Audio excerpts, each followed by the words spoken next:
friends, welcome back to my channel. My name is Ashley Aireonna, joined by my wonderful friend Grant Cohn. How you doing, Grant? I'm doing really good. How are you? I'm having a stroke, so Oh, that's too bad. Don't do that. So today it's an off day for you. Tomorrow you get to go back down to camp, and in less than 7 days we have joint practices and an actual 49ers football game. Lots to go over. Lots to go over. I forgot that there's joint practices coming up and a game coming up. I don't know if the Niners are ready for that, but they got a little time. Let's get into it. I don't think they're ready for that. Yeah. Potentially their most important player on defense, arguably, maybe top two. He hasn't been present at practice or training camp so far. Is that correct, Grant? And can we talk about where Nick Bosa is and why he's not there, at least working out on a side field or something? Well, he was there for the first 6 days, and there's pictures of him. I have a picture of him on my stream right now. So he was there, and that's why I think this is all very strange. So let me just paint the picture for you and people. He was there at practice. He looked healthy. There's all these pictures. Everyone's like, wow, I can't believe he just tore his ACL for the 3rd time. It seems like he's great. But he didn't do one-on-ones. He didn't do 11-on-11s. They were being real careful with him. Like, just do some jogs and warm up with Trent Williams a little bit, And it seemed like they were just being cautious. I understand that, considering what he's coming off of. But then a couple of days ago, he missed practice with soreness. And this is strange for a couple of reasons. One, he hasn't been practicing really. He's been like going through the motions. So why are you sore from? What are you sore from? And then 2, he hasn't been out on the field. Dre Greenlaw missed a day of practice with soreness, but he's been out there. He's missed 2 days, but he's been out there. So for Bosa, it's like, I think the theme of the show today, and the theme of the offseason for the Niners has been transparency and fairness, double standards. And it's like, once again, we don't know why Nick's not there. Where's the transparency? And then 2, is it that his to me it's one of a couple of things. His injury is worse than they're letting on, and that would be bad because they've done that with Christian McCaffrey in the past, or there's different standards for rehab protocol. People. Exactly. And that when Dre Greenlaw gets soreness, he needs to be out there in pads. But when Nick Bosa gets soreness, he can go to wherever the hell he is. And again, that's the theme of the offseason for the Niners, double standard and transparency. Nick Bosa went on KMBR a couple days ago, and he talked about having an entire program basically ramping him back up into being able to do a full-on practice. And he said that he did that with his doctor, Dr. Elitros, not with the Niners training staff. I think this was before the soreness, and at that point he said he was, on the right path and didn't foresee any setbacks. Now, like I said, then he got soreness. And soreness is so, general, right? It can be anything from, I'm slightly stiff and with a warm-up I can shake it off, or soreness can be a strain. It's a broad spectrum, and I feel like it's kind of a way for the team to not let fans know exactly how serious or not serious an injury is. Move your microphone away from your mouth just a little bit because it's clipping a little bit, and I want you to sound perfect. Sorry. I was trying to hold it away from my computer. I know. People have no idea. Issues right now. But let's go, can we go through both scenarios here? Let's go through the first scenario that he really is sore and it cost him 2 days. To me, the question is it knee soreness? And again, how did this happen when you haven't really competed yet? And what does this mean for his season? Because again, last year he played 3 games, 2 and a quarter, and his knee buckled, and the play wasn't that severe. He just kind of went down during a routine run play, and he walked off the field under his own power, gave the thumbs down, and we never saw him again. So how durable is he at this point in his career? How cautious are they being with him? Should we expect him to play the whole season? Is it alarming that he could only go 6 days of warming up and then he had to stop? Because to me, if they're telling the truth, that's alarming to me. How come he had to stop? If this was Christian McCaffrey, we'd be like, what's going on? Yes, it would be a huge deal. I want to make sure I'm not screaming. You sound better. You sound better. Okay. You sound better. Yep. it would be a huge deal. And specifically with the joint practices coming up, I know this training camp has been a lot different, Kyle being injured and everyone on the team being 85 years old. But in the past, Kyle said that he put the weight of judgment calls of how he was going to scheme up things, like he was making decisions during these joint practices. And Grant, I don't think this is a topic, so I think it's okay for me to bring up. But there was a time in the not so far away past that the 49ers had to cancel practices because too many of their vets were dealing with injuries or soreness or whatever. And it's scaring me. I'm reiterating what you're saying, that if warming up on the side field is making Nick sore, what is a 17-hour flight to Australia going to do? What is a joint practice against, the Titans going to do? They have two joint practices, right? One later I on too agree. with the Chargers. Yeah. Here's another factor, and we haven't brought it up yet, but I think it's like probably pretty obvious. Nick Bosa hasn't said a word that I know of publicly about the substation. And I don't know how he feels about the substation, but I would guess that he puts credence in that theory, that he's open to the substation causing injuries theory. And that became like a whole thing around day 5 of camp. I mean, it just kept getting, I mean, there's a meme about it now. And I Yeah, don't know if huge. he'd be necessarily the kind of guy that'd be like, this is a bunch of hocus pocus hooey. I don't believe in it. I mean, I think he would probably prone to believe in this. Not that I'm not, but it seems like it's kind of a partisan issue. And just given like what he's gone through in his career, he's been here his whole career. He's had 2 ACL tears while being on the 49ers. Maybe he's like, you know what? I need as little exposure to this substation as possible. And if he feels that way, I would understand. And it's not his fault that the Niners are having camp here. They could have moved it and been a little bit more cautious. So I wonder if that's the thing. Maybe it's not, but has it not crossed through anyone else's mind? I'm sure it's the substation in general has occurred to Nick Bosa. And was he not one of the players along with Kittle and Christian McCaffrey? Uh-oh, you are now muted.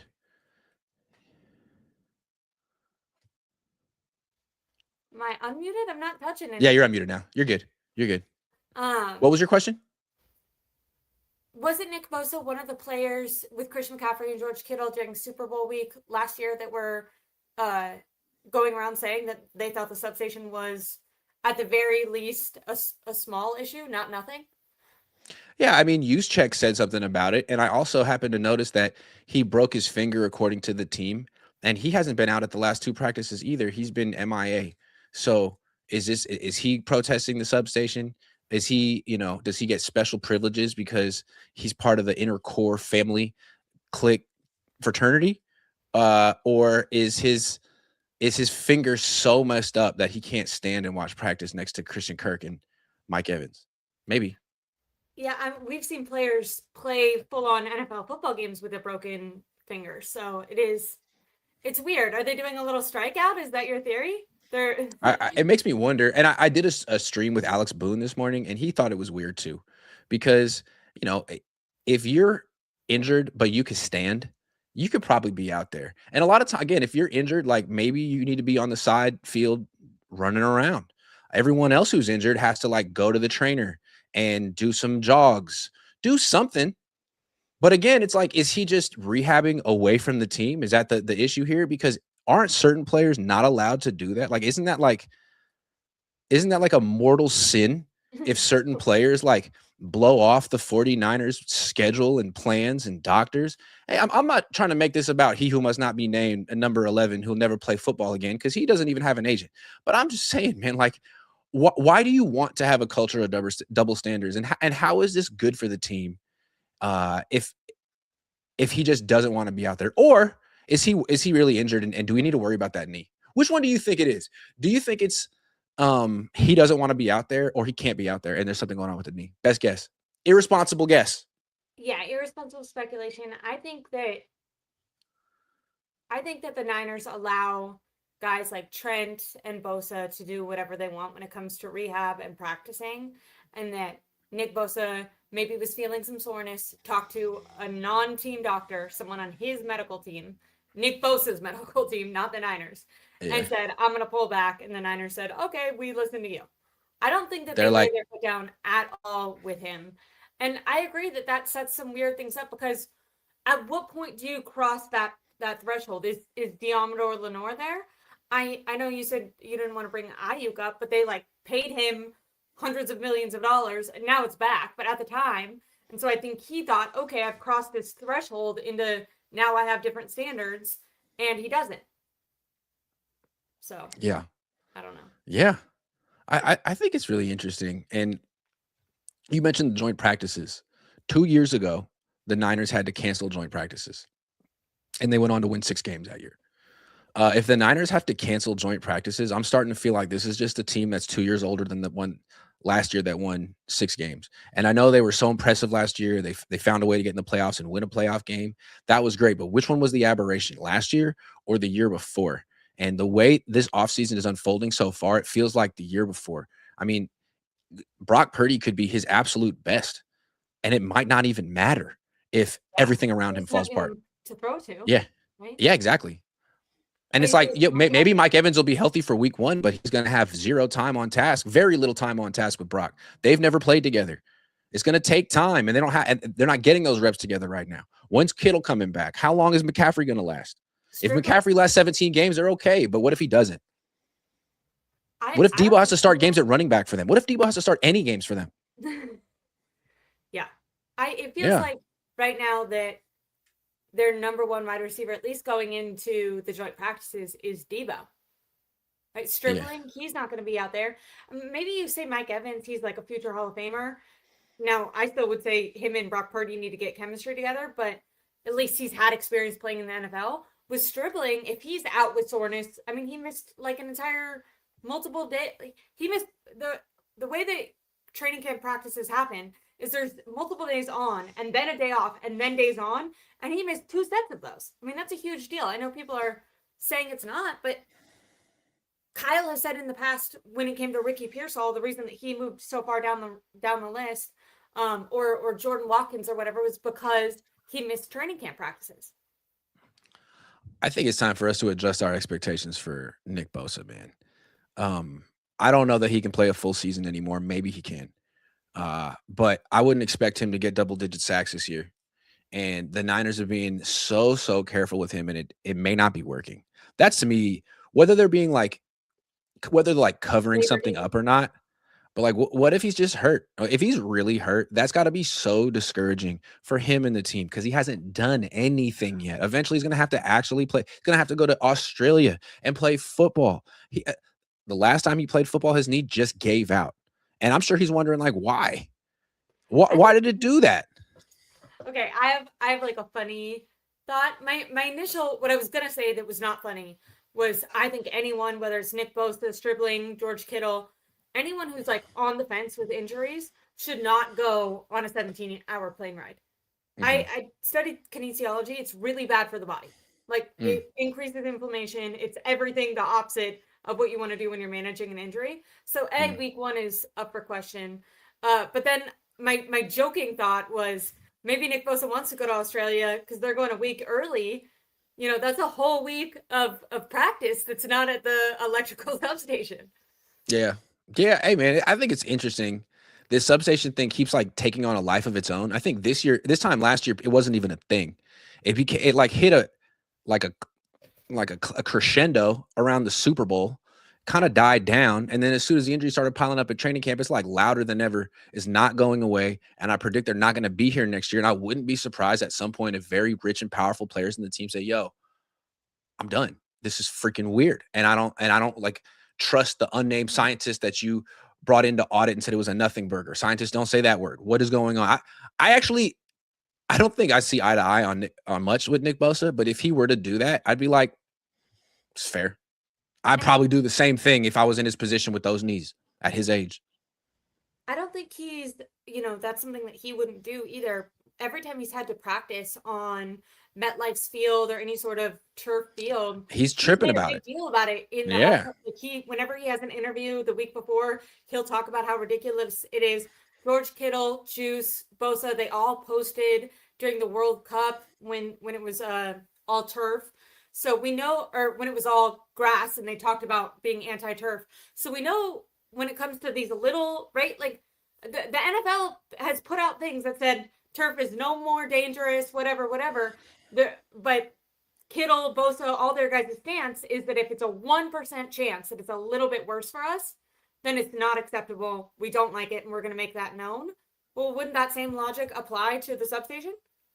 Either he's fine and he needs to be out there, either it's just soreness and he needs to be out there with his teammates, and this is another double standard on this culture of double standards, or it's worse than we've been told.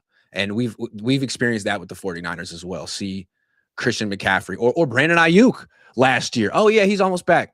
He's almost back. We're watching him run around outside right now. Wow. Wow. All right. Let's talk Whitner. Should we talk Whitner? I want to talk Whitner. Can I ask you to name 2 players that are that are above the standard? Yeah.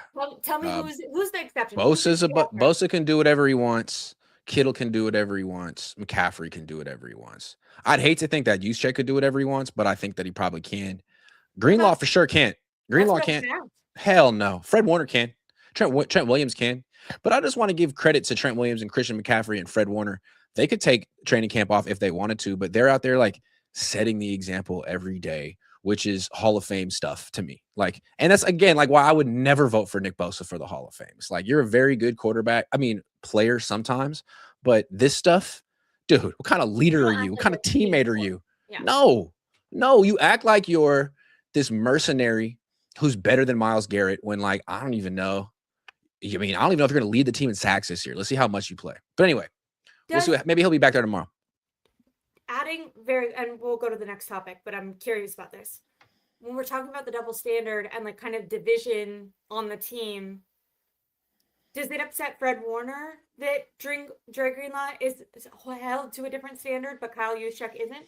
Because I feel like I don't know. That's like 3 layers of speculation. Again, maybe Bosa's in the facility, and he's just agoraphobic and can't go outside, or maybe he's getting his treatment right during training. I don't know for sure, but if he's held to a different standard and Greenlaw has to go out there and put on pads and do mental reps, I'm sure players notice double standards. They do. And I think it's like maybe some of them are like, all right, I don't expect to have the same treatment as Nick Bosa, but other ones do. And this has been the story of the Niners for the last 2 years. Anyway, maybe we'll find out more about Nick Bosa tomorrow. Hey, Grant, can I ask you about Dante Whitner? I would love you to. And what he said, there's a viral clip going around social media, and I think, it continues to talk about how different people are held to different standards, maybe not just on the Niners, but throughout the NFL and in journalism. Maybe we could transfer our double standard talk to Kyle Shanahan. It's the theme of the day. Transparency and double standards in the NFL, in journalism, and in law enforcement, local law enforcement. So let's take it away. Dante Whitner, you just got to click on it next to my name. Hell yeah. Boom. All right, let me start it. Dante, you are on fire. What do you got to say? This is a terrible AI pick, by the way. Just a terrible AI pick of Kyle Shanahan. But let's see what Dante has to say. It's not about drugs or alcohol, or he wasn't doing anything illegal. Then it should have came out immediately. This is not about invading his privacy. It is about whether the 49ers have one standard for players and another for the most powerful coach in the building. When a player is involved in a DUI, domestic violence investigation, or a serious car accident, the story usually moves immediately. Every detail gets reported. Every decision gets questioned. Every mistake becomes public. But with Shanahan, the public had to wait. So who decided that the story stayed quiet? Was that privacy or protection? And here is the media question nobody wants to ask. If a reporter had broken this story immediately, would the reporter have risked losing access to the 49ers? This is how access journalism becomes dangerous. Reporters start protecting the relationship instead of challenging the organization. And when powerful people stop receiving hard questions, accountability disappears. Shanahan suffered a severe concussion, major physical injuries. Would a player have received the same privacy, the same patience, and the same protection? If I were a player, every detail would be on full blast for the public, and every question would be fair game. This is not about attacking Kyle Shanahan. It is about ending the double standard. I'm not denying that there is a double standard, but what's the difference whether it's Kyle Shanahan, Fred Warner, or Sourdough Sam? What's the difference in finding out the moment it happens or 2 weeks later? Well, I think. Can you hear the echo, everyone? Hold on. It's not gonna work. Give me a second. Grant's been really worried about this echo, guys. Take this one. Hey, you back? Yes, I'm back. We're good. Sorry about that. I might have to do that again later. Okay. What did you think of what Dante? What did you think of what Dante said? I thought it was so interesting, and he nailed it. When this happened to Demo, something similar happened to Demo, we knew the second it happened. When Ricky Pearsall was in the ambulance on the way to the hospital, we knew it was happening. I was there. I remember before it got reported, all the people that were reaching out. Yeah, Demo didn't even do anything wrong. That came out. That's what I'm saying. And Ricky didn't do anything wrong. So, because I had True. the thought with, Reuben Foster that people would say, well, that's a crime. Well, with Ricky, it was something similar. It wasn't football related. They could have said, oh, for privacy reasons, we never had to talk about this. Nope. We found out the second it was happening. 20 minutes, as news media was going down to the scene, reporters were finding out. Where you were in the dark for, 2 weeks about this. And the thing that I think Dante Whitner really gets at, and this is a problem bigger than just the 49ers, it's all around the NFL with ESPN and owning NFL Network and the league having investments where they shouldn't, some of the insiders having investments where they shouldn't. Feels like everyone is in each other's pockets. And the thing that Dante said is, if a reporter were to have this information, would they have to choose between their moral duty to journalism, to their job, to their readers or watchers that follow them? And would that decision, would publishing something like that cost them their job or make it more possible that they would lose their job? Would the Niners be more likely to go after them? And I think you could speak to that particularly.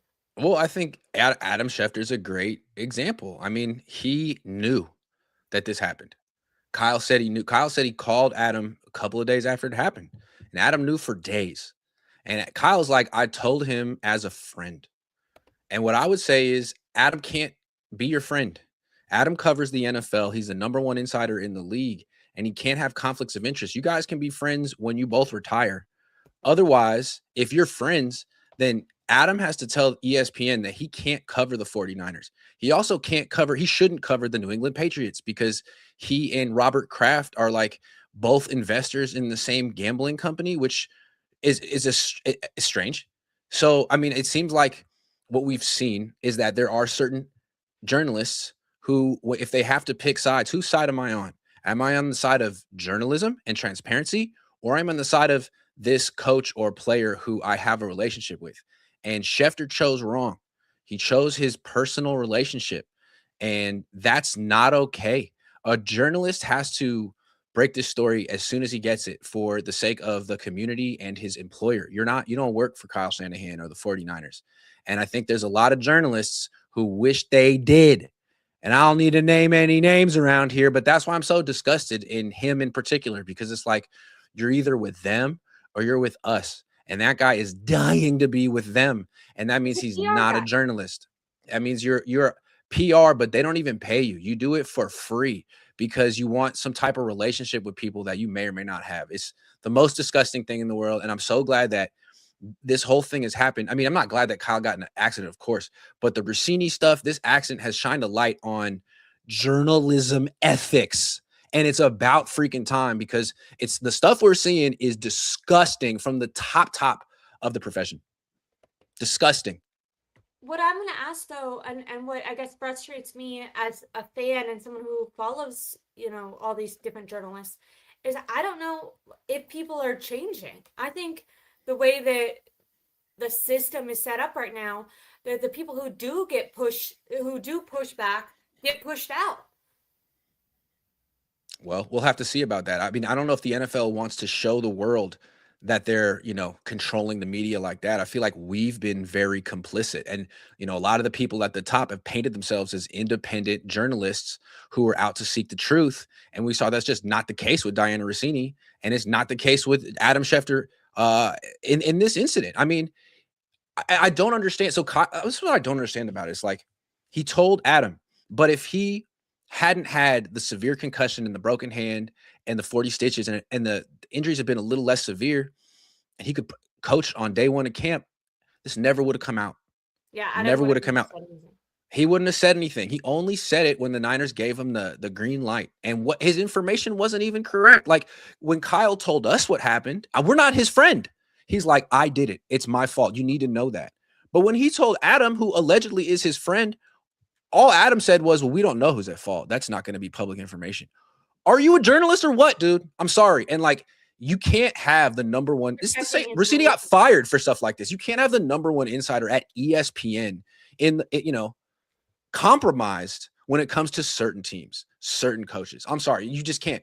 Like, to me, I think he should be disciplined for this. And I just want to say he was the one who put out the first report about this. And then after Kyle did the back room, not confession, but when he set those records straight, ESPN came out with another story, and Schefter wasn't anywhere near it. It was Robert Klemko and Nick Wagner. So I think ESPN doesn't want to look like they're a branch of the NFL PR, even though they've been bought a little bit by the NFL. I think they want to look like a legitimate news organization, and that means you got to break the stories when you get them.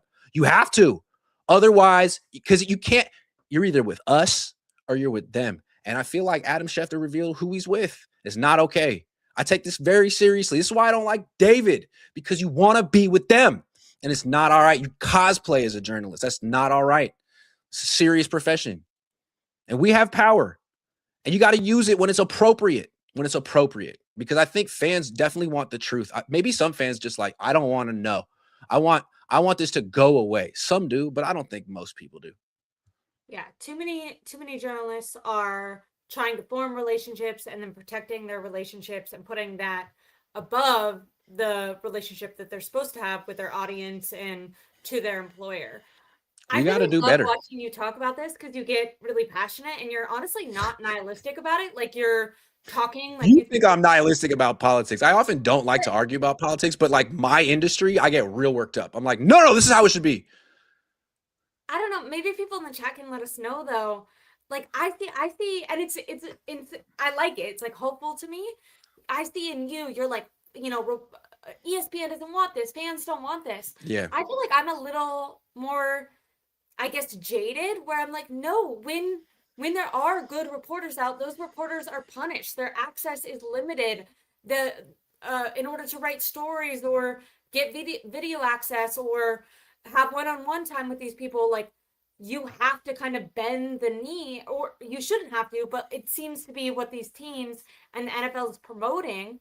And, I think you've faced a lot of walls, and luckily because you're determined, you've just been able to make it work with every setback. But being a real journalist has, I don't want to say hindered your career, because the people who watch you definitely are grateful that you're like that, but it's made doing what you do less easy. I want to say something about Kyle too. I thank you for that. The thing with, and we've talked about this, like Kyle brought us in to tell us 11 days later, or more than that, 2 weeks later, like what happened.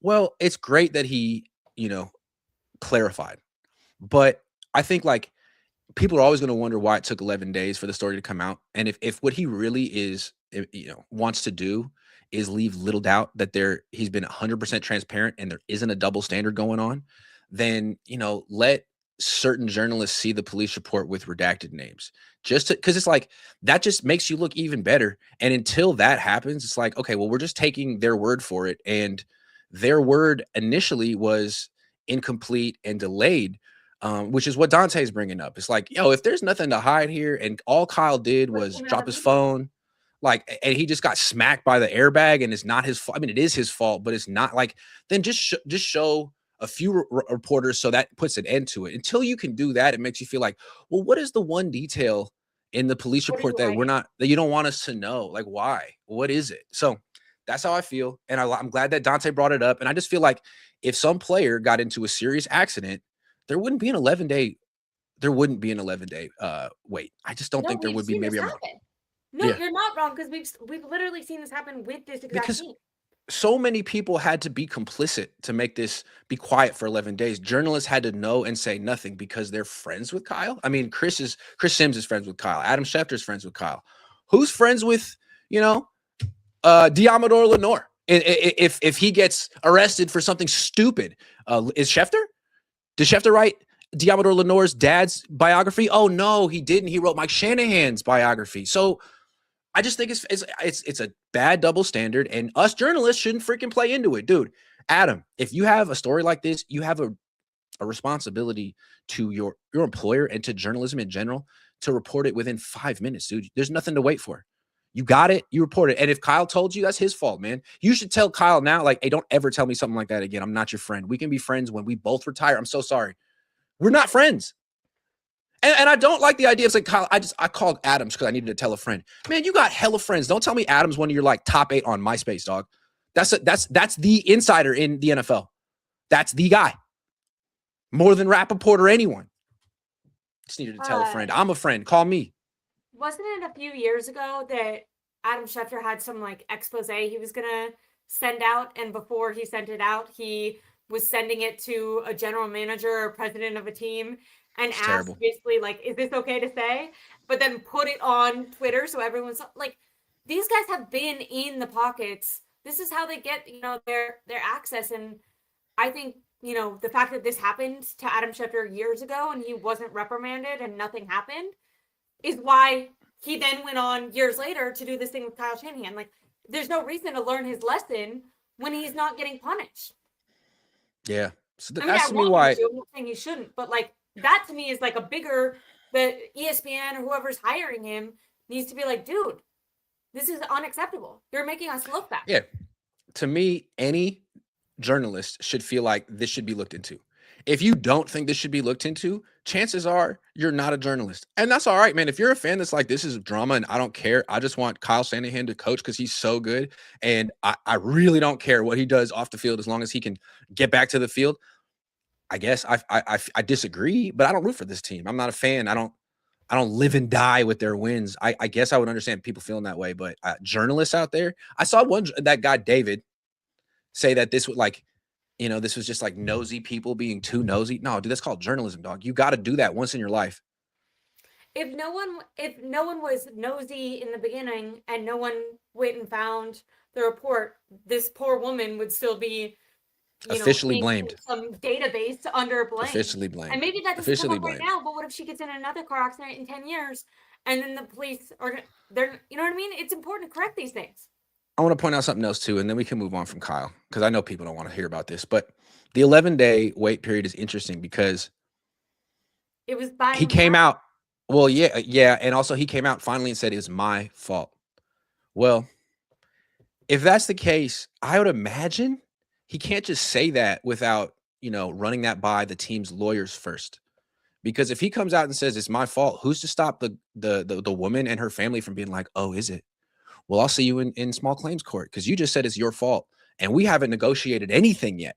I mean, it's possible that it's very common that when there's an accident, one person pays the other. That's not against the law.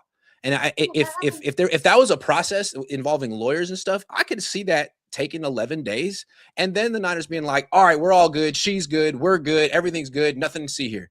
That would explain. And again, that's not against the law to work something out with someone you hit. Everyone would do that, I guess. But transparency. If there's nothing, if it was just the airbag that smacked you, and it'd be good for the NFL and the 49ers to just show a few people. Cornelius has a super chat along these lines. It's a good one. Yeah, I thought it was on topic, so I wanted to do it before we moved on. Grant and Ashley, do you believe the real truth about Kyle's crash will eventually come out? Are several reputable journalists working on it? I think, Grant, you can answer that last part. It did seem I believe if there's something that the Niners haven't said that happened, I believe it will come out. I think a lot of national investigative sports journalists have been made to look like fools because of this whole situation. And I think a lot of people want to show what they can do and how they're independent. Maybe I'm wrong, but I think this is an opportunity for people to show that they're, not compromised. And I think a lot of people want to do that. I mean, I think this really hurts. I'm sorry. I think it really hurts Adam Schefter's career because he's seen as the guy who's most in the know. And if people feel like, well, at what cost? Like you're in the know, but you don't even get to report things when you want to. Well, then someone else is going to come out and fill that void because I think fans want someone who can tell them the truth. Absolutely. So if the truth is out there and we don't know it and someone provides it, it's going to make that person's career. And if it's way different from Kyle's story, then his career is going to be in trouble too. So if I were him, I'd be stressed about this. Again, if there was nothing to show, if there was nothing to hide, I would show some people that there's nothing to hide. But if there's something you just don't want people to know, I would stress me out all season, man. It would stress me out all season. Can I ask a question? And I feel like he's already stressed out. Like the story about him getting in the car accident is he was going to a chiropractor because he was having migraines, because he's stressed out, because he's going to Australia week 1 and he can't stand it. And the team is the oldest team in football. And he's got every reason to be out because he works so hard and he takes his job so seriously. And it's been 10 years. I'm not saying he's burnt out, but I do feel like he's super duper stressed out to the point where he's giving himself migraines. He's definitely, I mean, he's made it pretty known that he's unhappy and hyper-focused on the Australia trip and the negative effects of it since basically the owners' meetings. So we definitely know he was stressed. And it sucks for your head coach to be stressed enough to the point that they're getting migraines before the season even starts. And now the season's going to start, which is more stressful. And he's coming off a concussion, which is more stressful. And Nick Bosa isn't practicing, which is even more stressful. So that's really good. Absolutely. I think that's a good transition to Australia trip. Okay. Look at because we were talking about this and like how like the two different approaches to playing in Australia kind of shows the two different coaches' attitudes about it. Like my theory is that Kyle is outrageously stressed out. And in the big games, he has a tendency to maybe do a little too much or overthink things. And with this Australia trip, going there like a week early is classic Kyle to me. Like, this is really important. And then you got McVay being like, yo, we're just going to drop in and drop out. Yeah. Yep. Wait, will you tell the audience? Because I didn't realize this. What is the Rams and McVay's plan? Okay, so this is so interesting to me. Like the Niners are going a week early. I'm going to explain that, and then I'll explain the McVay's. The Rams are just going the day before, which is like, are you kidding? Wait, well, right. My And so they could be tired, right? Because you 17 hours, even if you're on a nice plane, and you could be a little jet lagged the next day. But usually when teams go and stay somewhere for a week and to get acclimated to a time zone, it's because they don't want to have a 10 a.m. body clock game. Those are tough. We hear about it all the time. So if you have two back-to-back games on the East Coast, maybe you stay in West Virginia or Youngstown or Florida. So the second game, you're actually on East Coast time, and it's a 1 o'clock body clock. Well, the game in Melbourne is going to be at 10:35 a.m. Melbourne time. So getting there a week early and getting on Australia time actually seems like it's not necessarily great because you just gave yourself a 10 a.m. body clock game as opposed to the Rams, who are going to be on California time, and you guys are all going to watch this game at 5 o'clock in the afternoon. So that's interesting to me. And plus, you got to factor in the jet lag, the jet lag the Niners are going to have after the game. Say again? The Rams are going to feel like it's 5 p.m. when they start the game.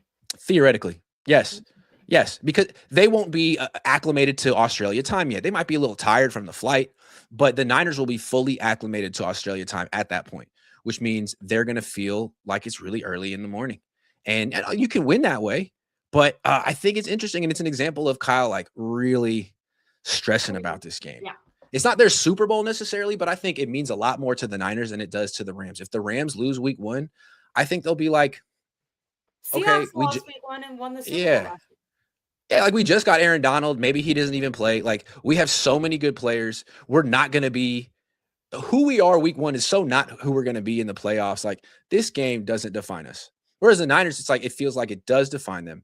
And so much is at stake for Kyle and his, personal little competition against McVay, and so much is at stake for Brock Purdy, who didn't play the Rams last year. And the last time he did play the Rams, they scored like 6 points, and he turned the ball over like 2 or 3 times.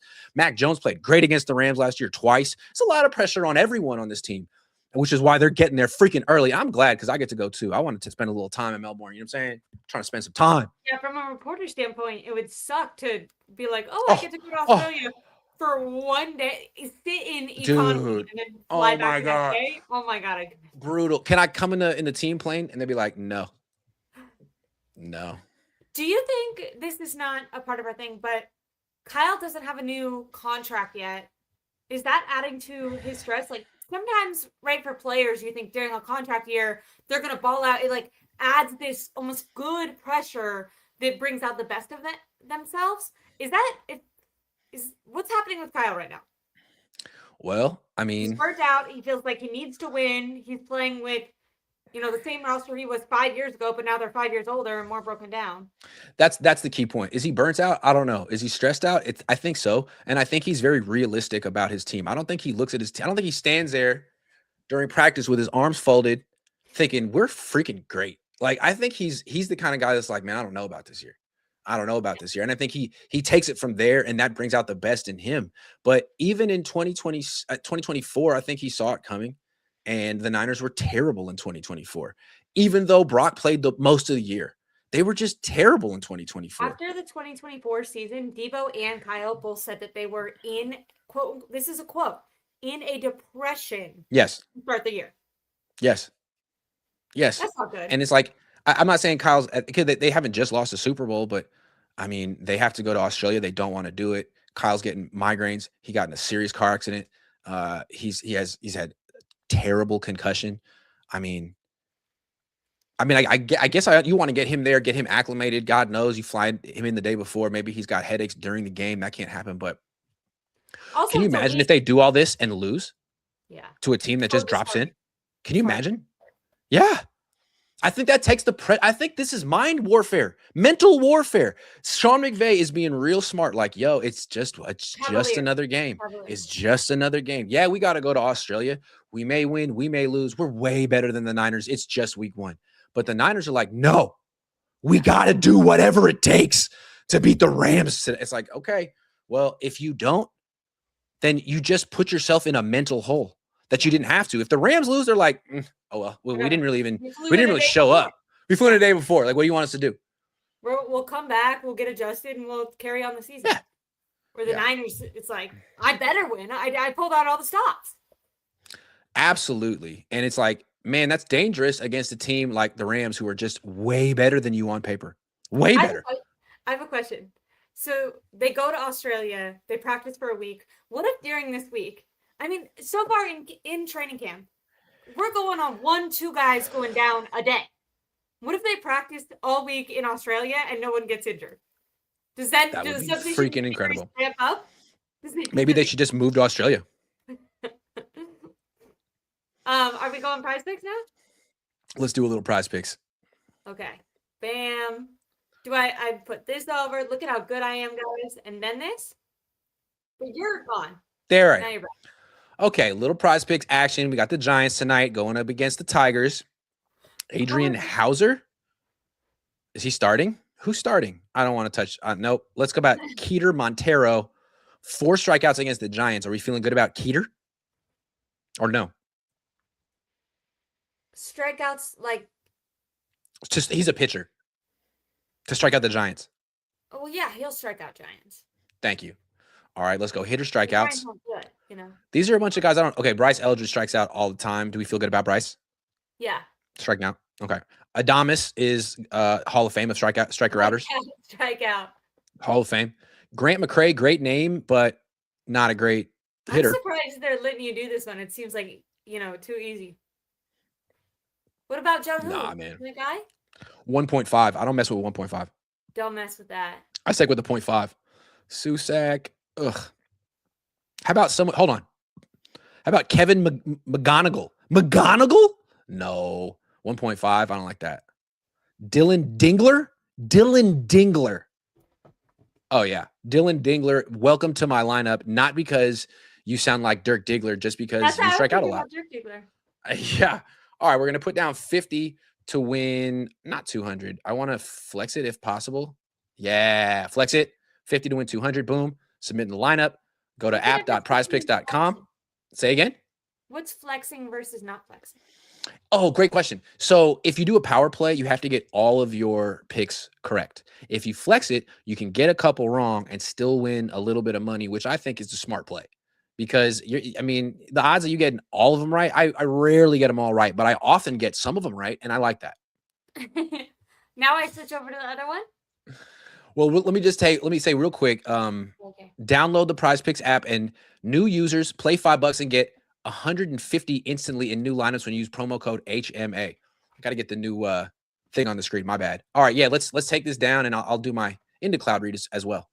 If you could put Okay. the little logo on the Can I screen take and the this one little away? banner. Yeah. This one. Boom. And then I go over to media and Yeah. cloud. Anything Yeah. else? Oh, the Uh, banner. the banner. Bam! Boom. I'm really good Do at you this. ever feel like life start picking back up before you have personally picked yourself back up? Like, excuse me, I'm still buffering. That happened to me today. At some point, no, lately it feels like every part of life is trying to restart at the same time. Work wants structure, family wants plans, the group chat wants one last weekend trip. My body wants to lie down dramatically like a Victorian child. You did At that some too. point, hell yeah. At some point, I realized I didn't need a new planner.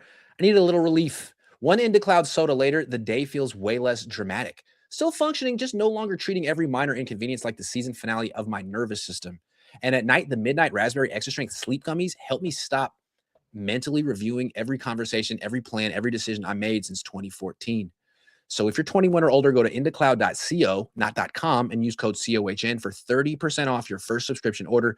That's indocloud.co, code COHN for 30% off, delivered routinely and discreetly to your door, plus free gifts and free shipping on qualifying orders. Boom. Thank you, everyone. And check out IndoCloud. You love a nighttime gummy. Helps me go to sleep, man. I'm old. Need my Do people sleep. know that about you? Need my sleep. How many Could you different press the other one? The What was it? the Prize Go Picks back to logo. Yeah, Prize Picks yeah. logo. I was Yeah. gonna say- I was gonna do that. Yeah. All right, boom. All right, what we talking about next? Okay, now we're transitioning to. I think before we do the day in the life, we got to do the expectations for Brock Purdy. Ooh, okay. I think this is interesting. He's balling in camp this year, and I think he needs to. I feel like he's got a little bit more urgency. I think when you sign an extension, balling. When you sign an extension, you got a little bit of grace period. But he didn't play enough last year. He hasn't really lived up to what he showed in 2022 and 2023. It's been a while. And the Niners sort of have to decide to keep paying him. And I think if he plays 9 games again this year, he's in trouble. So, like, what baseline do the Niners expect of him this year, given that he's their franchise quarterback and he's very expensive? I would imagine they expect 15 starts minimum. They expect a Pro Bowl berth. They expect a playoff appearance minimum. I would expect they expect all those things. And if Brock can't deliver, then they got to decide whether he's really worth all the money they pay him. That's fair. Well, I guess my question is, with those expectations, is there going to be consideration in who's around him? Like even if Brock Purdy, you said he's been having his best camp, but if Right. there's no one to throw to, what do you do? Like That's true. He could objectively That is true. be being his best as a player, but he might be in tons of situations where he's scrambling or holding the ball too long, and that's just because receivers aren't getting open or the offensive line isn't working. Well, the Niners could point the finger back at him and be like, look, man, this is what happens when we pay you $53 million a year. You wanted all this money. We thought it could work, but we actually want to do what the Seahawks are doing, which is spending about half of that and reinvesting in the rest of our team. And he could be like, yo, man, the problem isn't my contract, is your drafting. I didn't draft Ricky Pearsall. I didn't alienate Brandon Ayuk. I didn't let Juwan Jennings go. I didn't re-sign Deebo Samuel. You guys thought all of that was a good idea. You put together the oldest team in the league and blame me for not elevating it. They could go back and forth on this one. If they miss the playoffs this year, and again, that's not out of the realm of possibilities. If they start canceling joint practices, someone's going to get blamed for it. Kyle or Brock. Be interesting to see how that plays out. They're both in similar situations with the 2027 contract line.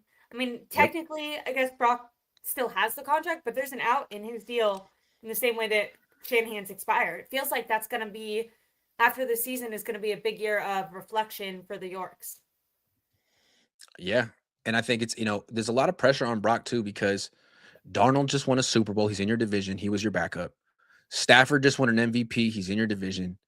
And now freaking Carson Beck on a rookie deal looks solid. And if he goes over there and starts, playing well for nothing, and the Cardinals are doing pretty well, I can see the Niners being like, why are we paying all this money for this quarterback who's not the best in his division?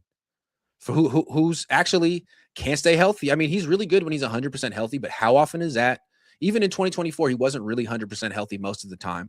And to me, like, the best quarterbacks are so tough that they can win even when they're not 100% healthy. Okay. Like Herbert.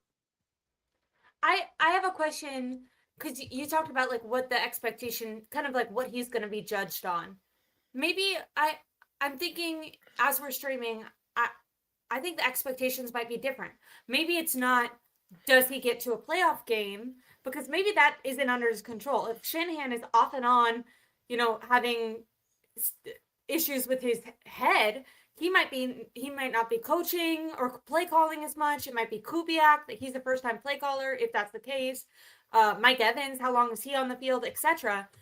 What if it's actually contingent on if Brock Purdy stays healthy?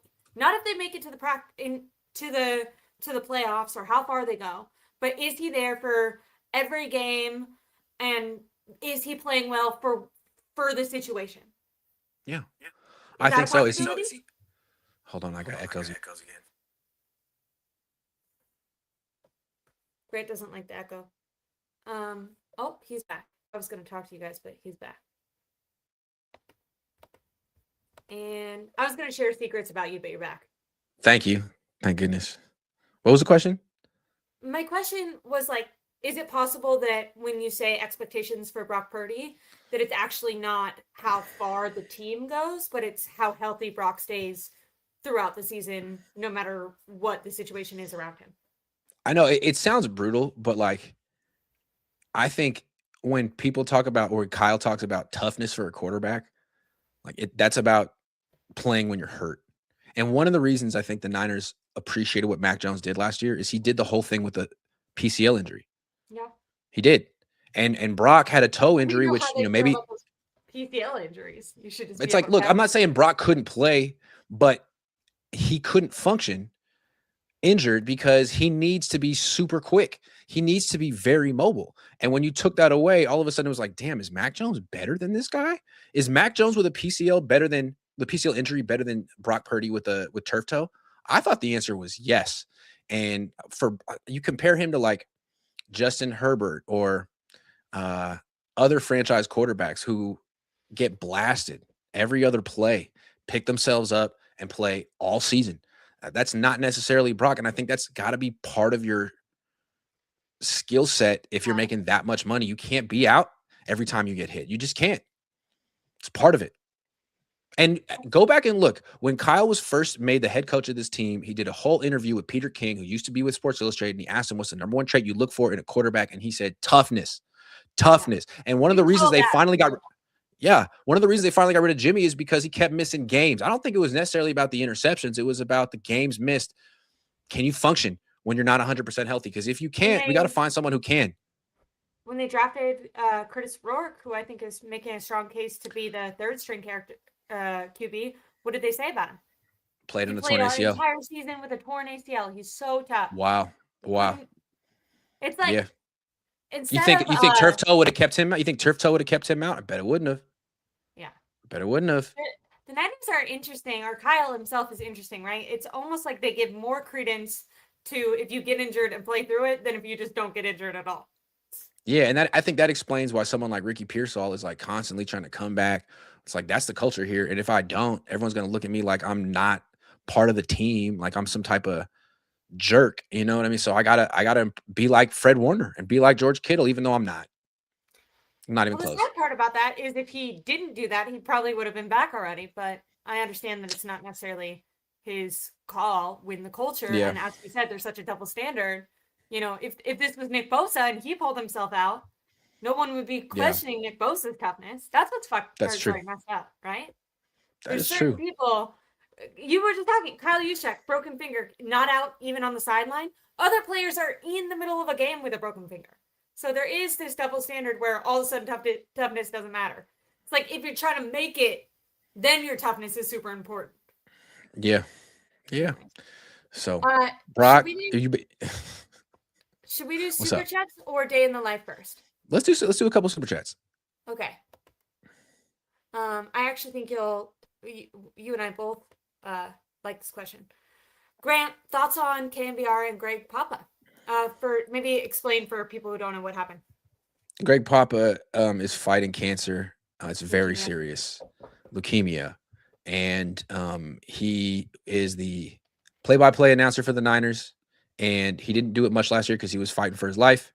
He also has a daily show on KMBR out here, which is the rights holder for the 49ers, and KMBR just laid him off in the middle of his battle with cancer. And I mean, I understand they're probably losing money because people don't listen to the radio as much anymore, and they watch, they watch podcast, like they watch YouTube and stuff. So I understand, like, they may not exist in a few years, and he hasn't been out there. But like, God, if you really want to accelerate the process of dying as a radio, do this, because now you just turned off everyone.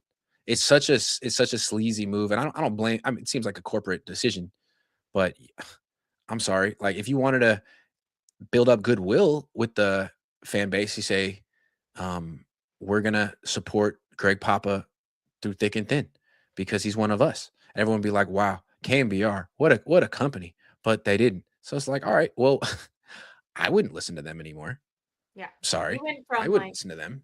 being a dying medium because people rarely listen to the radio to on the off chance that I turn on my car and the radio's on and it's Yeah. changing it. And like, that sucks because I know people that work there, like Copeland and Murph, and I like them, but it's like, I don't want to support this company that just did this to someone who's fighting for their life. Like, yikes. It's as disgusting as it gets. It's disgusting. And it's Yeah. sad and unfortunately extremely common. I had a caretaker that got cancer and lost his job during that time, and it was only due to generosity that he didn't lose his house. So makes me really thankful for my health, and my prayers go out to Papa and KMBR, massive bad luck for them. Yep. Does Duggar really look like a chess piece? This is interesting because in college he was phenomenal, but obviously the competition he was going against was much less. So he's built like an edge rusher. He looks like an outside linebacker or a defensive end, but he can play inside linebacker. He seems like an incredible athlete. He's young. I think he has a lot of potential, and I wouldn't be surprised if he ends up playing some this year. I think he has a lot of potential as in coverage because he's fast and he's huge. It's going to be hard to throw it around him, over him. I mean, it's kind of like the Fred Warner effect, except he's even bigger. So I'm very intrigued with Jaden Duggar. I wouldn't expect him to be playing much early on as a rookie, but I think that he could be a guy who's starting for them next year because Greenlaw probably won't be here next year. And Nick Martin's getting the first crack at it because he's in year 2, but he's got a lot to prove. And Duggar's like 6 inches taller than him. Interesting. Okay, so he's a lot bigger. Yeah, Nick Martin's like 5'11". Duggar's like 6'4", 6'5". He's huge. He's freaking huge. And he's young. He's one of the more intriguing young players in their team because most of their young players are 25. You said he got a sack too in practice? Is that right? A few days ago? I don't know. I didn't say that. Maybe someone else did. It's a lot to watch, but they have been using him as an edge rusher a little bit, which is interesting. I don't know what kind of pass rush moves he has. Yeah, but yeah, it's very intriguing. Him and Romello Height are very intriguing. Now Romello Height too, huh? And you talked about Grayson and Grayson Halton like Grayson Halton and Romello Height can actually rush the quarterback. And I can't remember the last defensive lineman the Niners drafted who actually could rush the quarterback. Like Kinlaw, nope. Michael, nope. Solomon Thomas, nope. I mean, every guy they draft is some 2-down run stuffer, Alfred Collins type. And there's a place for players like that. But you also need some pass rushers that you can draft. And it seems like they have. Thank goodness for Raheem Morris. I like that. I know earlier today someone was asking you, give me some bright spots for the Niners, and you highlighted them. I like Saleh, but for whatever reason, it seems like he could not draft a pass rusher here. I think he did in New York, but it's like, he had like a specific prototype. Michael? Yeah. Yeah. Like, just because he's a good athlete doesn't mean he has pass rush moves. And Michael showed in college he didn't. You're going to teach him. How many guys have you thrown at Chris Kasarik? Like, yo, this guy has no pass rush proclivity, but teach him. And he's like, I don't know. Nick, you teach him. Like, I don't, what do you want me to do? They were talking about Drake Jackson once upon a time, right? Like, oh, just wait till Chris Kasserick gets his hands on him. No, There's so many you either raw can do it or you tools can't. and- Yeah. Get out of here. So I think Morris understands that, and he's brought in some guys who actually can rush the quarterback right now. You rookies. Which It's the good. Niners need, especially with Nick Bosa hurt. Oh yeah. Going full circle Oh, on yeah. that one. Oh yeah. Oh yeah. Okay, this I think is going to be pretty fun for me. I hope everyone else likes it. These are questions that I would ask you because I think sometimes when we go out and people recognize you, a thing that they'll say is, you have the coolest job ever, man. What you get to do, it's every little boy's dream. It's so cool. I want to know what it's like. And I think it'd be fun for you to take us fans through, we've been talking about journalism, and the thing about you is you're a lot of what you do is self-motivated. You have to, no one's telling you when to get up, when to stream, when to write articles, when to go down. I mean, you have to when to go down, but you have made a very strict and intense, when we talk about Kyle, dedicated schedule for yourself. I think it'd be fun to take people through, what you do, starting in the morning until you get back home. So you want to be a beat writer. Okay, this is a day in the life of me. It's not that glamorous. This is what it takes to cover training camp. I live in Oakland. So what I do is I wake up around 6 a.m. Maybe I could stretch it to 6:45. I wake up, have a little Sometimes green 5. vibrance. What's that? Sometimes literally 5 a.m. Anxious. Sometimes. I'm working on that. Checking I've been doing Twitter. better. I've been doing Trying to better make sure about that. news just dropped. But it's tough to sleep in past 6:30. I have my AG1 or my green vibrance. I have a cup of coffee, take a shower, and I'm out the house at 8. And I drive over to During this time, you're checking Twitter, writing articles, scheduling checking articles. Twitter, making sure I got, clips posted, scheduled on YouTube for 6 o'clock, 8 o'clock, 10 o'clock. Same thing for my SI channel, articles scheduled, ready for 6 o'clock, 8 o'clock, 10 o'clock, knowing that I'm coming back around 12 when training camp is, or the practice is over. So I do all my pre-work for the day. I do all my morning posting. Maybe I got some TikToks that I need to post. Shout out to Maj for clipping stuff and cutting stuff. Get on the train at 8:38. Where do you? I have a question. Jack London. Yeah. Is there a reason that now you go to Jack London? Even though I used to go to the Coliseum, but it turns out that your car will get broken into in the Coliseum. I hate to say it. But at Jack London, they have like a actual parking garage. I park there. It's $10. I write it off. I like the train because you just waltz right in, you sit down. I got a monthly pass. I know the guys who work there. They say hello. I use my hotspot. I can do a little bit more work. I can listen to a book on tape. I can chill. I don't have to be on high alert for people who aren't looking at the road because they're looking at their phone or their phone dropped. And it's like, I don't want to do that every day, twice a day for 80 miles. So I take the train. I get there around 9:30. I walk. It drops me off right by the practice field. It's a 5-minute walk to the stadium. I walk in. I show my ID. I get a little thing around my thing, my little bracelet. Every day you better show your ID, even if the people know you. They never see me before. They have no idea who I am. I walk in. Sometimes there's some food. Maybe I'll get some yogurt and a beef stick, maybe some water. Then we go out and we go straight to the field. Who takes you? You walk out there, or someone brings you out there? It's someone, I forget. She's new. It's the new person, the PR. I'm so sorry. She's new. She's doing a great job, but it's like the low man on the totem pole. The newest person comes in.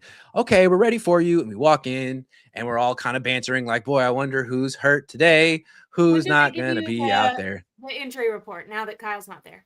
Not yet. So we're walking in and we'll get the roster because it changes every day. There's new people. There's people who are gone. And we're walking and we're all doing our own attendance, to see who's, because that's news. There's 90 people. Who is Stribling here? Is Kalen Black here? And you can see people tweeting out who's here, attendance early on. That's a rush. That's a race. Then what's been happening since Kyle's been out, it's the PR guy, Corey Rush, PR director. He'll come up to the beat writers first 20 minutes of practice and be like, all right, guys, today, he got a really low voice. All right, guys, Nick Bosa, soreness. And it's just says what it is, and that's it. And it's okay, we get questions. No, because he's not the coach. Say the first time Mike Evans was out. And Quad sores. Are you allowed to be like, how did this happen? How long? I don't know. Got it. How long is it going to be? I don't know. Okay, fair enough. You're not a doctor. So you get the news. It's 3 players every day. Yesterday it was Nick Bosa. You see who's there. And then, like, to me, I like to film as much as possible in the first 20 minutes or so when you're allowed to, just to have like some B-roll in case, like, for my TikToks and just some, just some B-roll. Incident, right? On camera. Yes. So I want to film as much as possible just in case. Where's Kyle? Where's the quarterbacks? Who's interesting today? If a fan was just dropped in here, what would you be looking at? What would Ashley be looking at? I'm trying to do that. Then they tell you got to put your cameras away, and then like the one-on-ones and the 11-on-11 start. And then I bring out my notebook, and I'm literally trying to write as much as I can in it as possible, so that when the practice is over, I can just go to my notebook and pour it out and put as much into my post-practice stuff as possible. And you write in like weird shorthand, right? I write in weird shorthand. It's always like, if it's the quarterback, 13. If it's completed, it's an arrow to the receiver, whatever his number is. Plus is the yardage, I'm guessing.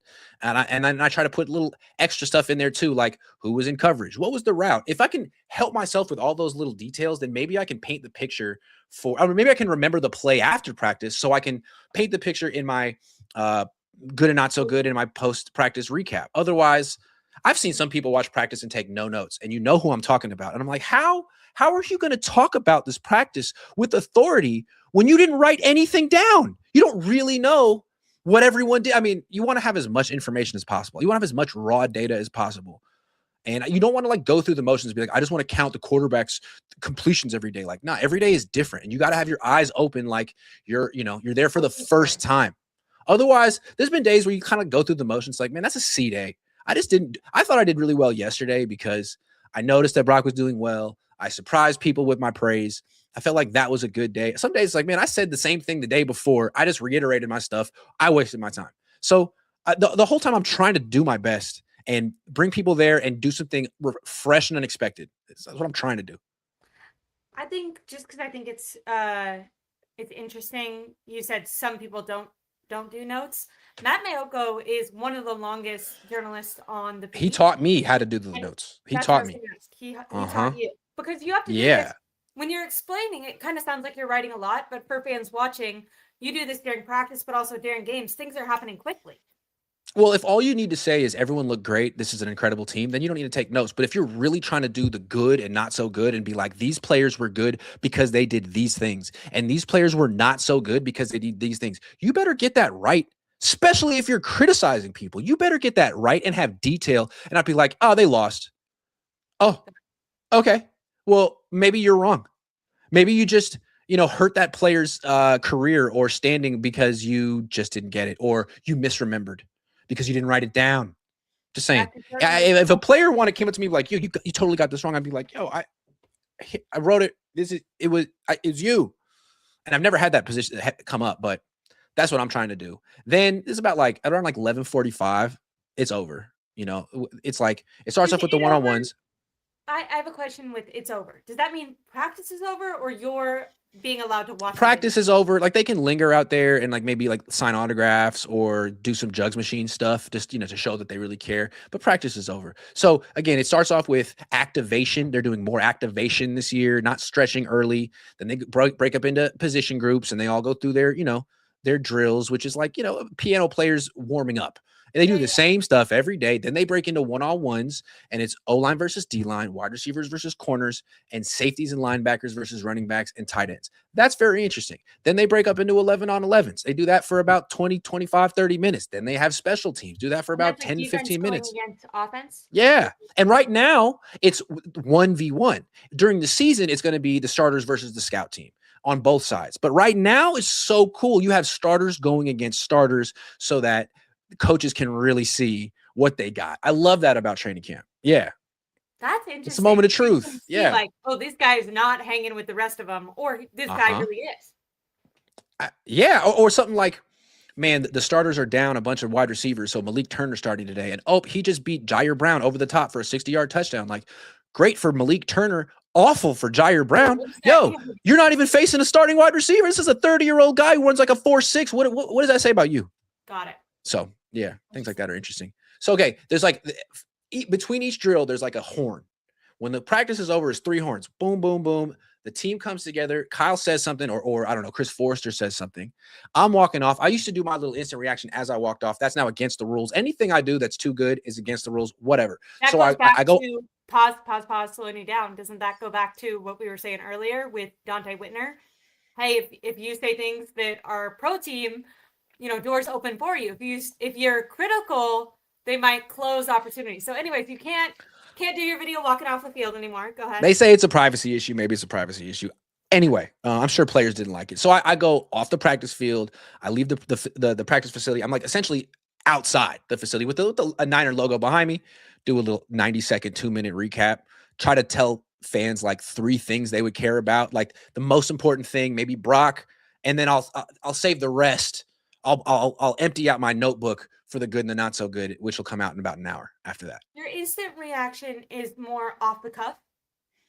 Yes, absolutely. I'm walking off being like, what was the main things that happened today? I'm not talking about Jack Jones in my instant reaction. I'm talking about, who got hurt today? How did Brock do? Was Kyle there? Like the big news of the day, and knowing that people do want to know the minutia, but they're going to have to tune in later for the good and not so good and the stream. Okay. So it's not all redundant. You do the instant reaction. That's the short little one. And then do you immediately go to the interviews? Well, I haven't been going to the interviews. I've been watching them later because I have to make a decision. I'm like, I want to get my good and not so good up as quickly as possible because I want to be the first person with the practice report up. There's going to be 8 of them. I want to be number 1. So what I do is I either stay in the interview room and listen but don't participate and write, or I go back to the media room and write. And usually I'm done by like 12:45. I have it posted on my website. And then I go into the little recording room, which is right next to it, and I just film myself reading the article, post that on TikTok and YouTube, and then I go and get start streaming. Your good and not so good video that you do is based off the article that you wrote during this time? The good and not so good, what I do is while I'm watching practice, I will have like a page where I have good and not so good. And anytime someone does something I like, I'm gonna put them in the good early, or I don't like them, put them in the not so good. And sometimes they can change. Sometimes they can do something really well late in the practice, and I'll change it. But I want to have, by the time I'm walking off the field, like 8 names in each category. So then I can go back and be like, why was I impressed with Upton Stout today? Like, oh, let me look through the 3 pages of notes. I circled him here. Oh, he made this nice PBU. Oh, he pancaked a guy who tried to block him. I remember that. And so it's real easy for me to go through and write up like, I don't know, 50 to 100 words on each player because I wrote it down and I remember the plays. And that's, I think, the most important thing for me to do. It's what I've been doing for 15, 16 years. Like, people want to hear about Brock every day, sure. But right now, people also want to hear about Jaden Duggar. People want to hear about Ephesians Prysock. And I'm trying to be as generous as possible with my report. Like, here's 100 words on Jacob Robinson, the second year undrafted cornerback, because someone cares and no one will care in a month. This is the time for that kind of news. Yeah. A part of this that I've always liked that you did, and maybe it's harder this training camp because of Kyle's car crash and coming back, but I've always been interested, and something that you've done a good job at noting is, what is Kyle paying attention to? You always ask me that, or Sala or whoever, like, one is like, what stands out to you, the journalist watching, but what's standing out to them? Because clearly they think that's important, right? Yeah, absolutely. I try to watch that as well. So every play, I'm like, look at who threw the ball, who caught it, who was in coverage, what was the route, what did Kyle say, what did Kyle look like, what did Kyle do, did he have a reaction? Those are things I try to look for with every play. And then when I'm going back and I'm writing, there's also lunch. I'm trying my best to eat something, but I'm so revved up that like I'm not really hungry. I try to do what I can so I don't like, bonk during go to the gym later on, right? So you're trying to not. I do. But what I got to do is I take the train, and I got to make the 3:07 train out of town. So I got to have my good and not so good up by 1 o'clock. I got to start streaming at 1:30 so I could be done at 2:30. I got it. Got it. Yeah. Got it. So you're trying to get your stream in before you. I have to. Otherwise, the next train that leaves is like at 5 o'clock, and it's like then I'm not going to make it to the gym. So what I can do is I get on at 3:07. It brings me back to Jack London at 4. Wait, no traffic. Before that, when you do your press when you are asking questions, Where do you sit? I always sit front and center because I'm usually like the rudest one, or I'm the one who says things that are, kind of inflammatory sometimes online. And I never want the Niners to think that I'm like hiding, because that would be lame. So I want to show them that, like, I'm right here. And if you have anything you want to say, you can go ahead and say it. Now, I haven't been doing that the last few days because I'm trying to get all my content out as quickly as possible. But like when the season starts, I'll be there every day. After games, I'll be there every time. Because just in case. And because you learn things, and I always want to like ask questions that matter, especially after a loss. And I want people to know that I did it, that I'm not, It seems like all talk. Seems like you've also established kind of a relationship with Kyle through and the coaches through doing that. I know Robert Saleh really respected your determination when it came to what you do, and I feel like part of that was like, I'm gonna be here every single day. I'm gonna look you in the eyes, and I'm taking this shit seriously. And those are like, to be a coach, you got to take that shit seriously. So I think they can like see that a little. I also think Kyle respects it too. Like, even though he doesn't like people who criticize him. I don't either. But I grind, he grinds. I think we both respect that about each other. We see that in each other. Like, Kyle doesn't cut corners. He works probably too hard. And that's probably why he has the migraines. Do you still put your backpack down in the little streaming room before because someone tried to steal it? No, what I do is I put my microphone and my like recording equipment in that little room just to claim it, because I need it, and no one else wants it anyway. But I don't want that. It's heavy. Put that in there. Then I go out to practice with my backpack on, because I want to be able to write immediately after practice ends if I have to go to the media room. Because, hey, what if Kyle Shanahan's talking that day? What if Brock Purdy's talking that day? I want to be there. So I'm ready to go if I have to. And then I'm usually when the players come out, there's like a lot of dead space in between, right? I've watched this on their lives. Yeah. You can get a lot done during that time.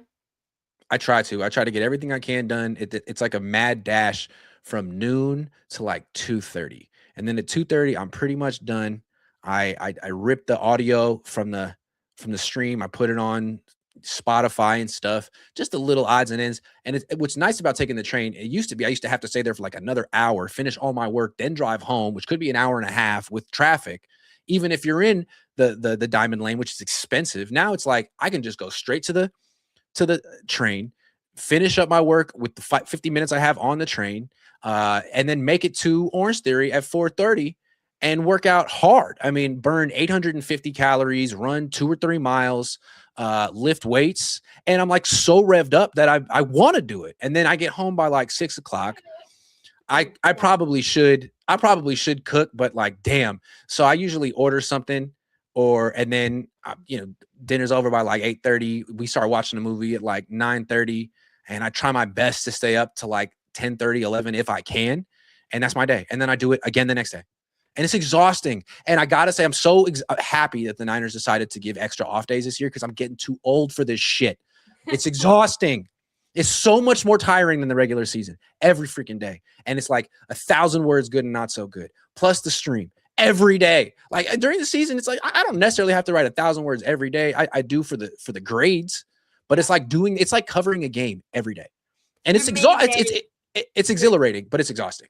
Your main day that you get amped up for during the season is Sunday, but during training camp every day. Every day. And I have to remember to get amped up, because if I just take one day off, I'm like, man, this again, well, my coverage sucked and I let down all my viewers and readers, and that's on me. So I have to like find a way to get excited. And you saw me today. Today was just an off day. I've been going like for 2 weeks. I just completely crashed today. For whatever reason, my adrenaline is gone, and I felt like almost sick for a couple hours. I had to take a nap. I feel way better now, but you have all this, when you have adrenaline coursing through you for like a week plus and it finally goes away, you feel awful. And that's how I felt today.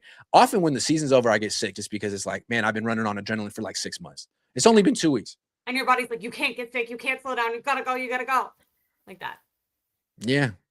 Well, yeah. So what? I have another month. And I'm going to Australia for 10 days by myself. I actually can't come to this one. For that, right? $3,800, man. What if the Niners have a change of heart and they're like, you know what? We're not going a week early. We're going to do what the Rams are doing. What the? You better go. I just paid $3,800. Yeah, I pay my own way. That's right. Did you book the hotel and everything yet? No, haven't done that yet. I need to do that today, but I won't. I'll do it tomorrow. See, I try my best not to like procrastinate during the day, but there's only so many things I can do on any given day. But I mean, I want to post TikToks. I got to post articles. I got to stream. I got to post video clips from the stream. I mean, We're giving I used to be able to do everything just a one-man band, but now I got like my nephew, Sam, who's 16, has been posting stuff on my Facebook page. Maj, who's 20, has been cutting up all my shorts and stuff. I need help now. It's hilarious. It's hilarious. One of the things that you do to wind down at the end of the day. It is a write-off. Of course it is. Yes. Yeah. Sorry. But that doesn't mean it's like free. That just means it's just bumps me down to a lower tax bracket. But I got to invest in this whole operation. And honestly, I probably invest $50,000 a year to cover this team. Seriously, I spend that much. I think on more traveling. The Australia trip is going to be more. I mean, at least Mexico City, 8,000 just for this one week.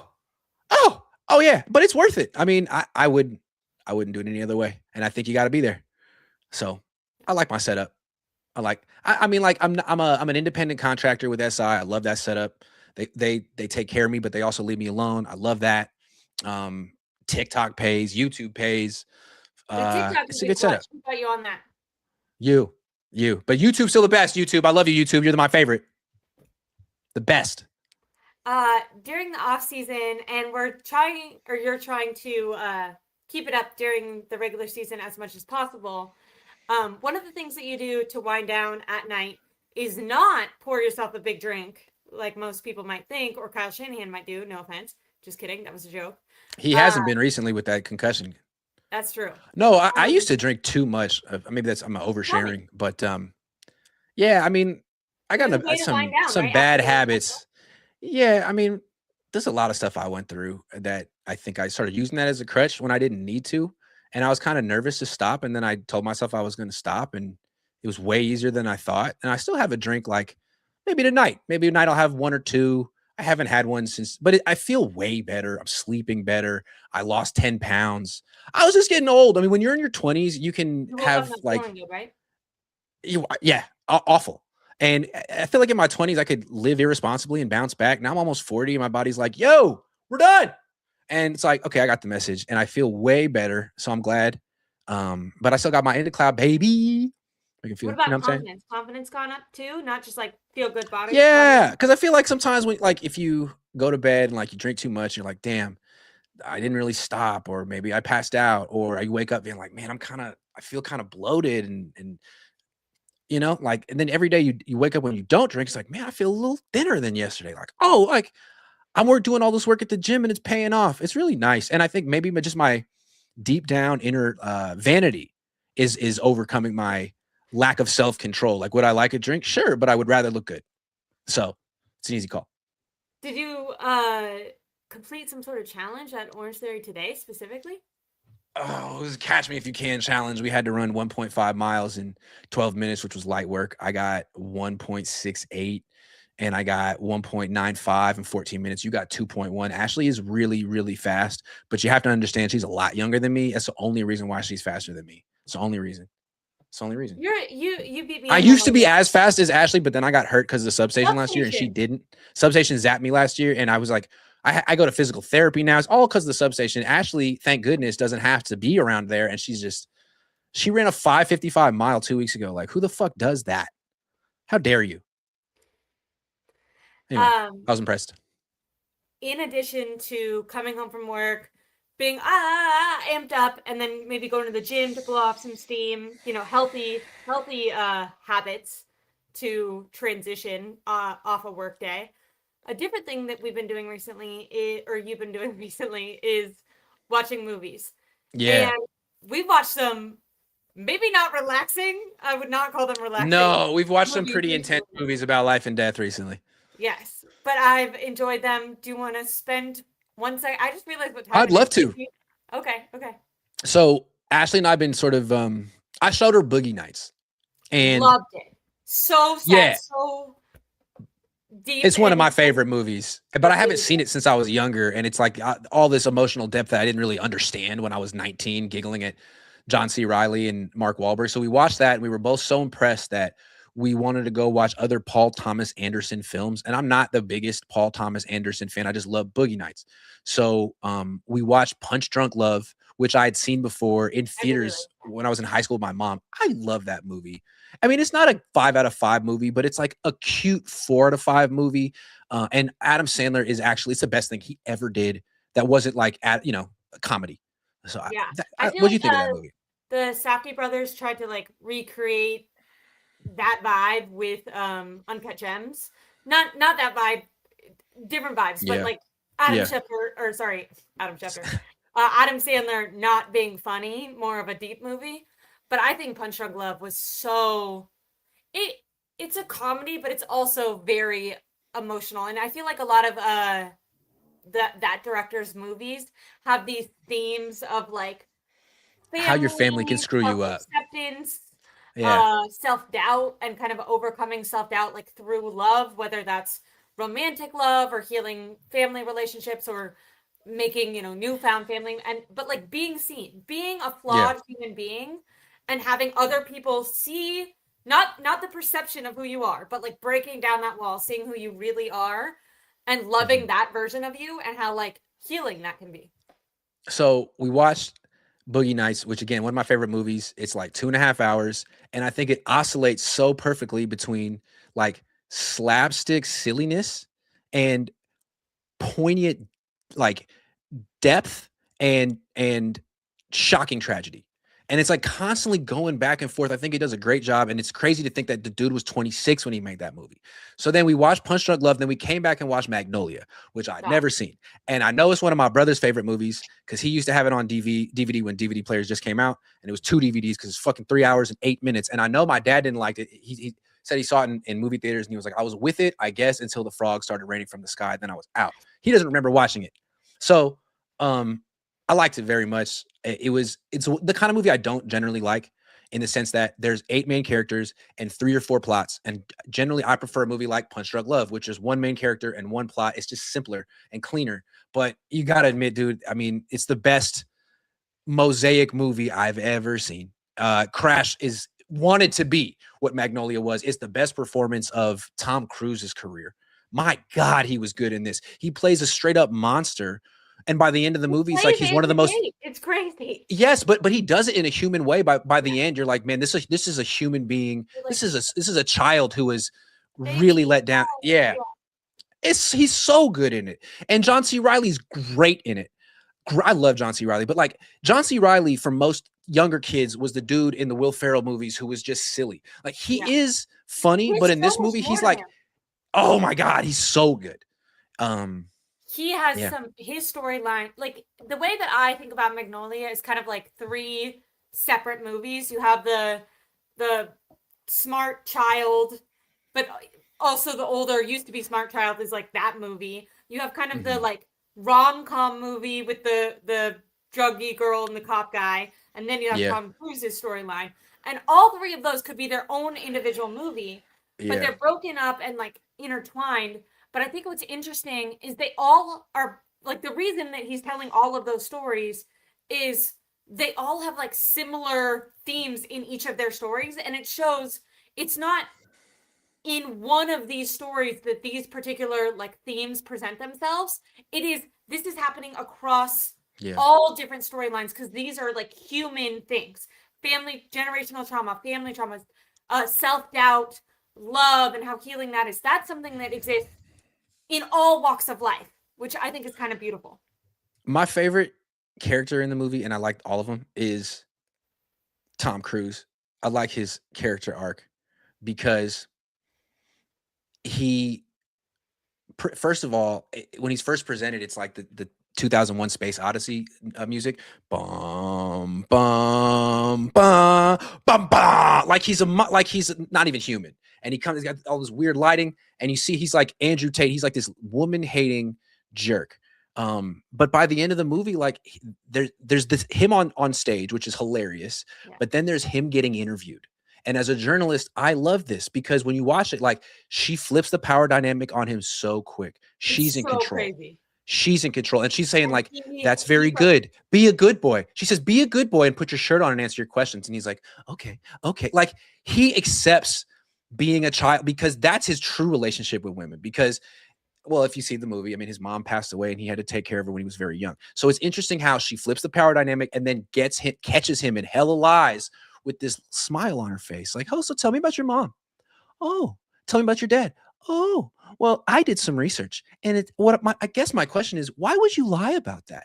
And he just goes fully catatonic and just is staring at her and won't answer. And she's like, "What are you doing?" And he has the best line. He's like, "I'm quietly judging you." It's like, Yeah. damn, I didn't know Tom Cruise could act like that. He was, and then of course there's Philip Seymour Hoffman, who's the best actor in the movie. He doesn't have a big role, but he's incredible. He never looks like he's acting.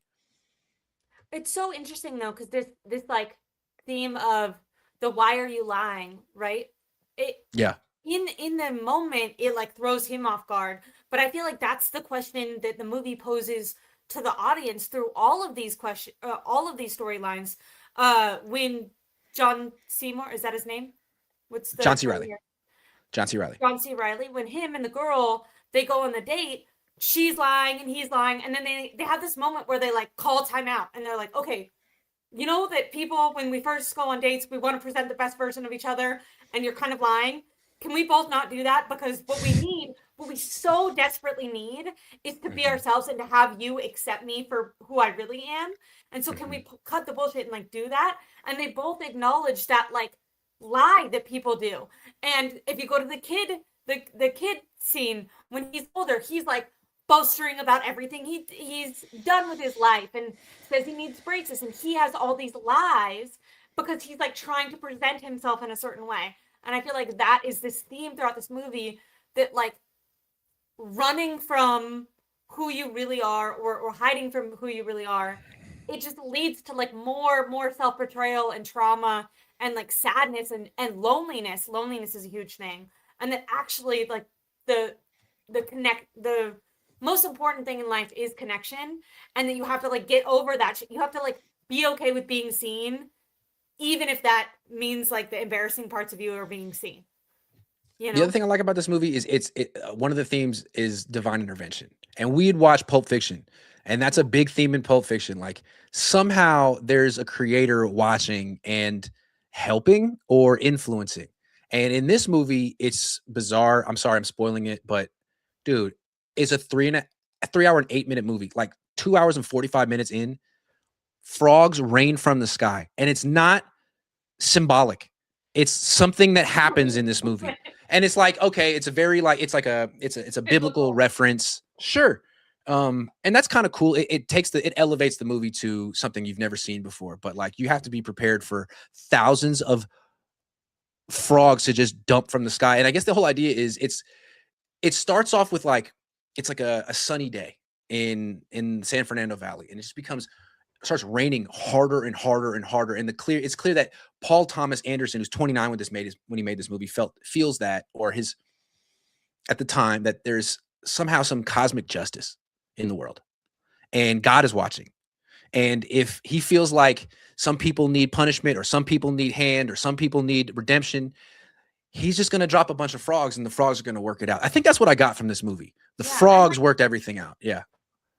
The frogs are like a crescendo point for people who haven't seen this movie. It's like the most up until this scene, it is like the saddest, most deep, like it's beautiful in the way that it's very human, but think about like whoever you are watching, your like lowest moments of life, and that is the whole movie up until this frog scene. Like there is no levity in Boogie Nights. There's so much levity throughout the like the deepness. Like there's a ton of meat, but there's like it's constantly being cut with hilariousness. Same thing with Punch Drunk Love. It's very fun. There's all these moments that are funny, even though like it's very touching and it's very emotional. This movie, there's no comedy up until the frog point. You're sitting there like it's 2.5 hours, but every second is like so freaking intense and like on one. When these frogs happen, it's like you finally, as an audience, get this like, oh, okay, which I think is kind of incredible. And Quinn Howard says the constant music killed it for me. I know what you mean. I noticed that too. It was loud. And sometimes it distracted me. I feel like it was a young filmmaker who had Final Cut. And he was self-indulgent. I'm going to throw up, dude. I'm so not feeling good. I'm sorry. It's okay. Ooh. Are you okay? Grant has been sick all day, guys. Maybe we'll Yeah. maybe we'll wrap this one up. We'll talk more about movies later, but We have some super chats. I think I can hold it. Hold on. I think I can hold it. Got Again. it. Sorry. I'll read the. Yeah. Woo. Yeah, it's kind of worrying me. It's been like this all day. Yeah. Okay. I gotta like not think. I get worried. Okay. I'm going from the top down. It's okay. Tyler says, "What's the biggest incoming driver as a beat writer? YouTube, social media, news outlets, sponsorships. Curious how as the times have shifted. They've shifted a ton, and you really figured this out for people. But can you tell them?" At first, it was a news outlet, then it was YouTube, then it was sponsorships, and it fluctuates. Sometimes, if it's March, it could be the news outlet. If it's August, it could be social media. During the season, it could be sponsorships. So it's a good question, but I have many. Your biggest like one-time check that you get is definitely the sponsorships, right? And YouTube second to that. Yeah, I don't Writing talk about my gives- money too much. Yeah. I talk about my money too much, but Sorry, yeah, Sorry. yeah. Sorry. Yeah. Okay. I saw you at camp yesterday. I yelled Grant, but you were locked in as you should be. It was still cool. The good and not so good is my favorite. Thank you very much, Nicole. If you're back, I'll do my best to hear you. But I am locked in, and I'm trying my best not to miss a single play. Definitely, he likes if you say hi though. Okay. So you can't buy an EMF reader and do daily readings. They want they would kick you off the field. So I don't think they would appreciate that. Grant is always walking a thin line. It's funny. Is it okay to say that? Yeah. Okay. I think this is the last one. Getting older sucks, Grant, but take it from a mid-40s fellow Capricorn. Hey, rise up. Even Jordan had to eventually develop a fadeaway. You'll always have it. Just continue to elevate or to evolve, bro. Evolve. That's the greats always do. Thank you Jesus, very sorry much. I for appreciate it. pushing Thank you very much. All right, I think that's good with the Oh, super man. chats. Everyone wish Grant luck. Substation taking effect. I'm good. I just had a wave of nausea, and I don't know what happened, but I feel like I'm good. I'm ready to go. It stressed me out that you ran so much. I was proud of you. I shouldn't have and I'm gone to the glad. gym. I was proud of you, but we go in, and I thought you were gonna. Is it bad lettuce? I hope not. You have food poisoning? No. All right. Should I? Everyone, please like and subscribe. Grant has enough YouTube subscribers.